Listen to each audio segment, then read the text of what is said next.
Hungary की capital Budapest से लगभग 174 किलोमीटर की दूरी पर मौजूद ये है हंगरी का इकलौता और पूरे यूरोप कॉन्टिनेंट का सबसे बड़ा हिंदू गांव, जो हंगरी में कुछ ऐसा कर रहा है जिसकी आप कल्पना भी नहीं कर सकते। हंगरी के इस गांव में रहने वाली महिलाएं केवल साड़ियां पहनती हैं। यहाँ के पुरुष केवल धोती, कमीज और सनातन के दूसरे पारंपरिक कपड़े पहनते हैं। गांव में खेती करने के लिए ट्रैक्टर्स का यूज नहीं बल्कि बैलों के साथ सनातन के प्राचीन तौर तरीकों का इस्तेमाल किया जाता है। यहाँ के बच्चे मॉडर्न एजुकेशन के साथ साथ संस्कृत भाषा सीखकर वैदिक ज्ञान का अनुसरण करते हैं। और सबसे बड़ी बात, यहाँ के बच्चे स्कूलों में माथे पर तिलक लगाकर जाते हैं और स्कूल से आने के बाद इस गांव में बनी गौशालाओं में गौ माता की सेवा करने जाते हैं। और पिछले कुछ सालों में हंगरी के इस सबसे बड़े हिंदू गाँव में आने वाले टूरिज्म की संख्या इतनी ज्यादा बढ़ चुकी है कि एक साल में जितने पर्यटक पूरे हंगरी में आते हैं उससे 3 गुना ज्यादा पर्यटक अकेले इस एंशिएंट हिंदू कल्चर पर बेस्ड इस गांव को देखने के लिए आते हैं। ये डेटा हंगरी की गवर्नमेंट ने खुद से शेयर किया है। तो चलिए जानते हैं कि हंगरी में इस हिंदू गांव की हिस्ट्री क्या है,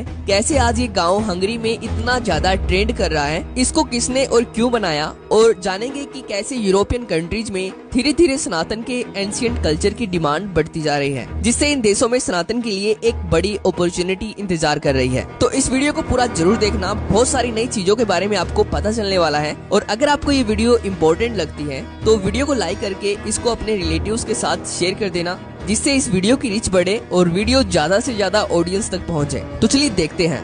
दोस्तों, इस गांव के कई नाम हैं। सबसे पहला नाम है कृष्णा वैली, दूसरा नाम है नव ब्रज धाम यानी कि नया ब्रज धाम, तीसरा नाम है इंडियन कल्चरल सेंटर। पर इस गांव का मुख्य नाम कृष्णा घाटी यानी कि कृष्ण वैली ही है, जो लगभग 660 एकड़ में फैली हुई है। इस गांव में खुद के स्कूल्स हैं, खुद के आयुर्वेदिक सेंटर्स हैं, मंदिर है, खुद की जैविक कृषि, वो भी बैलों के साथ सनातन के प्राचीन पारंपरिक तौर तरीकों से की जाती है, जिसको देखकर आपको भी ऐसा लगेगा कि सच में हंगरी के इस गांव में सतयुग की शुरुआत हो चुकी है। इसके साथ ही इस गांव में खुद की इलेक्ट्रिसिटी है, यानी कि पूरे गांव के हर घर और हर बिल्डिंग के ऊपर सोलर सेल लगाए गए हैं, जिससे हंगरी की गवर्नमेंट ये बात खुद मानती है कि ये पूरा गाँव आत्मनिर्भर है, जो हंगरी की नेशनल ग्रिड का हिस्सा नहीं है, जो गौशालाओं से और जैविक कृषि से अपने साधन खुद उत्पन्न कर रहा है। तो अब प्रश्न वही उठता है कि हंगरी में इस गांव को कब और किसने बनाया। दोस्तों, आपको ये जानकर हैरानी होगी कि हंगरी में इस गांव को बनाया गया था आज से लगभग 30 साल पहले, यानी कि सन 1993 में हंगरी के एक महान हिंदू संत शिवराम स्वामी के द्वारा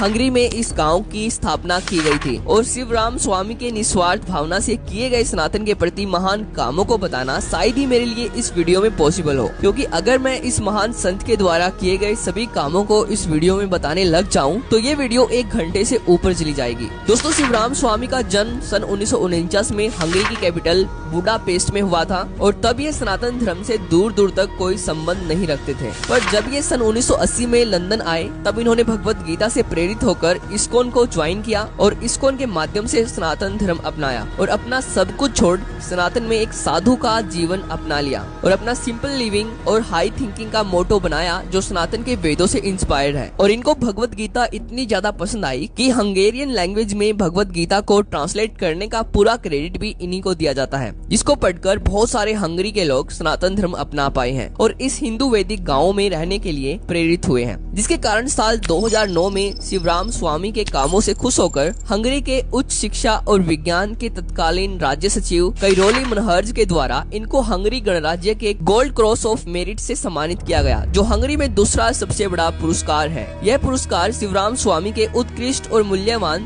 धर्मार्थ और मानवीय कार्यों के लिए इनको दिया गया था। पर दोस्तों, केवल इतना ही नहीं, जैसे कि मैंने आपको वीडियो के स्टार्टिंग में बताया कि एक साल में जितना टूरिज्म अकेले पूरे हंगरी में आता है उससे 3 गुना ज्यादा टूरिज्म एक साल में अकेले हंगरी के इस हिंदू गांव को देखने के लिए आता है। यानी कि एक साल में केवल 10,000 पर्यटक पूरे हंगरी में आते हैं, जो इनका ऑफिशियल डेटा है। और दूसरी तरफ एक साल में 30,000 से ज्यादा पर्यटक केवल हंगरी के इस हिंदू गांव को देखने के लिए आते हैं, जैसे कि आप इस वीडियो में देख सकते हो।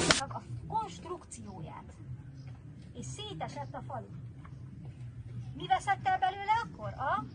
यहाँ पर हर हिंदू त्योहार को बहुत ही ऑर्गेनाइज तरीके से धूमधाम से मनाया जाता है, इसलिए खुलेआम हंगरी की गवर्नमेंट इस हिंदू गांव को पूरी तरह से सपोर्ट कर रही है हंगरी में कृष्ण भक्ति के माध्यम से सनातन धर्म का प्रचार करने के लिए। और इस गांव का हंगरी में ट्रेंड कितना ज्यादा बढ़ चुका है इसका अंदाजा आप यहाँ से लगा सकते हो कि जब ये गांव बनाया गया था तब इसके लिए 110 एकड़ लैंड खरीदा गया था इस्कॉन के द्वारा, और आज ये गांव फैलकर 660 एकड़ का हो चुका है। और धीरे धीरे हर साल इस्कॉन हंगरी में और ज्यादा लैंड खरीद रही है इस हिंदू इको विलेज को फैलाने के लिए। तो आज की इस वीडियो में इतना ही। अगर आपको वीडियो में दी गई जानकारी पसंद आई हो तो वीडियो को लाइक जरूर कर देना। तो थैंक्स फॉर वॉचिंग।